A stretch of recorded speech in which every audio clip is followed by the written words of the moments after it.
Mr. Dotyeni, my sincere apologies and because we're run out of time.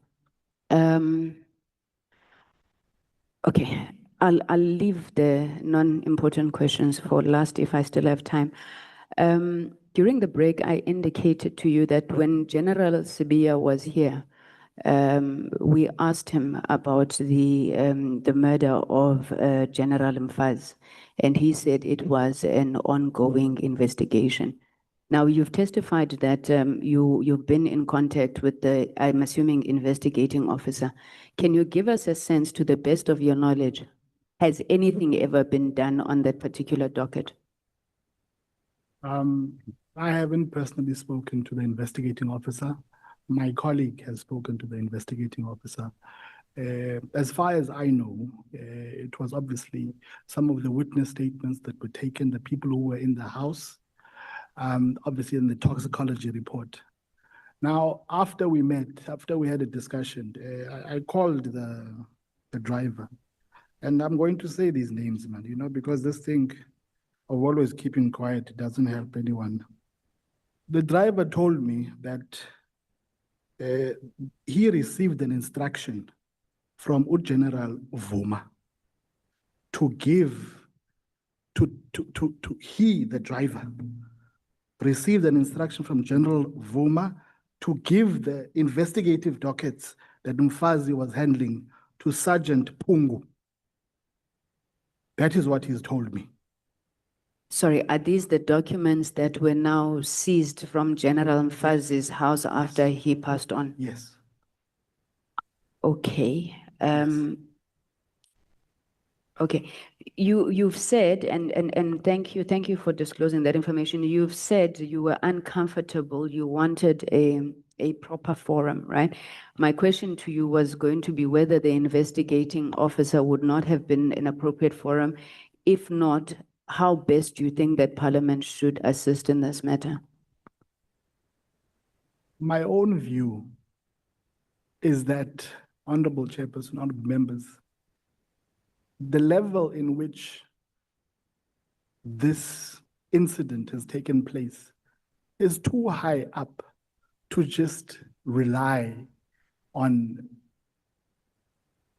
the work of that individual investigating officer. It is of national security.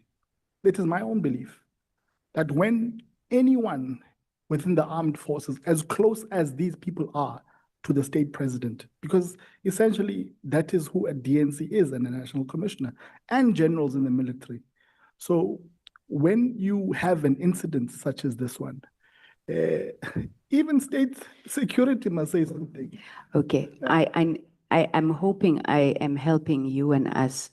During your testimony, the evidence leader led you on your supplementary statement, but I was quite interested on your initial statement. I'm not sure if that is still valid. Particularly, I wanted you to read into the record your specific request to Parliament, because you had direct proposals that you made to Parliament, and I would really like to get them on the record. If I'm not mistaken,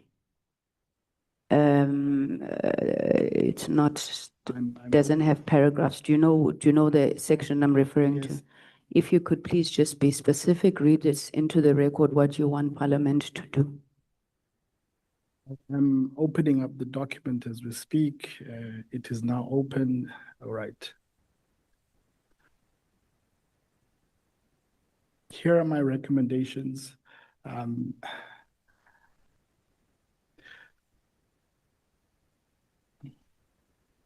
Who ordered? Or are you referring to section 5 or? On page 5 of 9, it starts, I urge this committee to demand full disclosure on a number of issues. Okay, sorry, man. 5 of 9, there we go.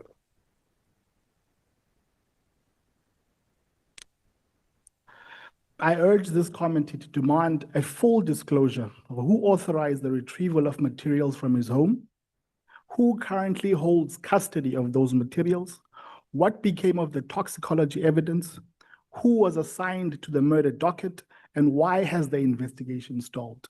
I think if we begin there, then thank you for that, Honorable. Thank you very much. Chairperson, yesterday in our committee meeting, you indicated that political parties wanting to make requests for correspondence to various institutions had until the end of today. The African National Congress requests that this demand is part of the letter that is sent to SAPS, and we are requesting that this disclosure is requested from SAPS for this committee to understand, to get full information. We are obviously also, once we get that information, we would like to request the right to obviously demand any further action, even if it's through the Portfolio Committee on Police. Thank you very much. My final questions, because I need to beat Leanne, lest she thinks that the EFF really leads on timekeeping. Mr. Dotyeni. Mr. Dotyeni, this one is a personal irritation of mine. Your statement makes references to political interference and not, but you're speaking about General Mdluli and other generals. Where is political? What does political mean? Because every time we say political, everybody looks at us and says, yeah, African National Congress. What does political interference actually mean? And I tried to explain this earlier. Look, I'm a law enforcement agent. And what we do and what actually drives us is data, it's evidence, and we're after criminals. The minute that at work, you start discussing who has what, who did what, to us, in my mind, that is the formulation of politics. And if you put me in front of any team of investigators, I should be judged on my ability to assist that team. Don't tell me I have a relationship with this person. In my mind, those are the politics I'm referring to. Okay, so we have different interpretation of politics. This is the last question I'm going to. It's two questions in one. And let me thank you because I don't think I'll have time to come back. The issues that you spoke about weakening the system access, and things of that nature, to the best of your knowledge, have they now been resolved, or is SAPS still in that weakened state it was in 2009 is the first part of the question. The second part of the question, we've heard very divergent views on the success of the PKTT and whatnot. You offer a view, but I want you to be explicit. I mean, given your knowledge, do you believe that the PKTT was a success? Thank you for the question, Honorable Chair. I'll deal with the second part. Let me deal with the first part. Yes, I do have knowledge that there is still a large number of people who are on the ground who actually refused access, Very funny enough, if I can show you a photograph, you can show this photograph to any law enforcement officer. It's not necessarily something that's related. But as a test, you go to a law enforcement officer and say, who is this? And they will not be able to give you an answer to that. That is why till today, even if a victim of a crime has CCTV footage of a suspect, they can't tell you who that is. They rely on the public. There was a time when those abilities and capabilities were possible. Were possible. And that is my point. The PKTT, in its approach, in what it was dealing with and trying to uncover, it is my own, based on the information I've received, I believe that they were doing an exceptional job. And I will explain why.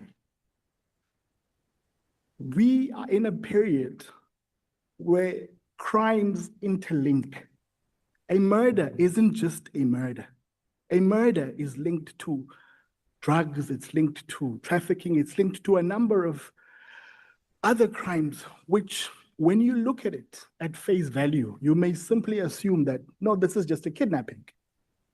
But behind it, you find that the kidnappers actually, they have an agreement with this chap.